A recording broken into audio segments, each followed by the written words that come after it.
All right, so we just got back from a trip, and if you've ever traveled with a firearm or your bow, you know that it gets jostled around, and the chances of it getting bumped and getting knocked off, they're actually pretty minimal. The scopes and bows and sights and all that stuff are built to handle a little bit of a bumpage, if you will.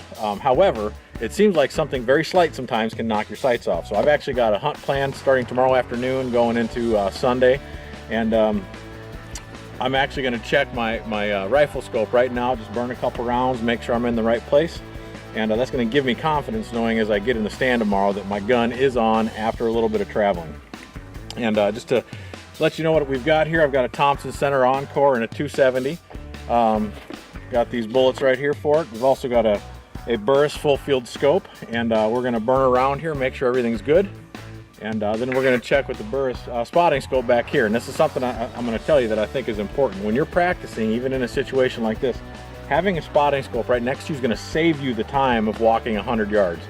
Yeah, I could use the calorie burn, that's fine.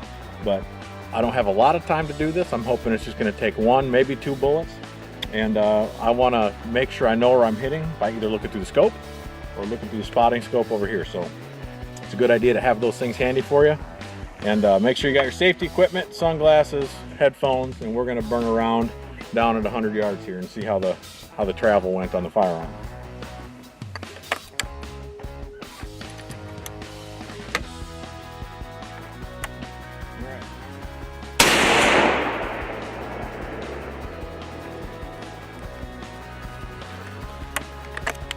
Looks to be good. Check the spotting scope.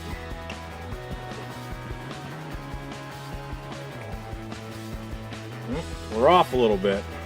Well, I'm glad that I came out and shot because I was about 3 inches low and 1 inch to the right. I don't understand it. You can shoot all kinds of bullets through it. I've seen people drop these things out of their tree stand and they not move an inch. But in a padded case during transit, sometimes something gets bumped and you got to make sure you're still good. So I burned 4 or 5 bullets, got it dialed back in. We're shooting 1 inch high at 100 yards, which is exactly where I want this 270 with a Burris scope on it. So I know I'll be good out to about 200, 250 without having to change much, and that makes me confident. So a couple tips for you, just make sure you're keeping track of your firearm and don't think it's a bad idea to get out and shoot the thing just because once in a while. So plus burning gunpowder is a lot of fun anyway.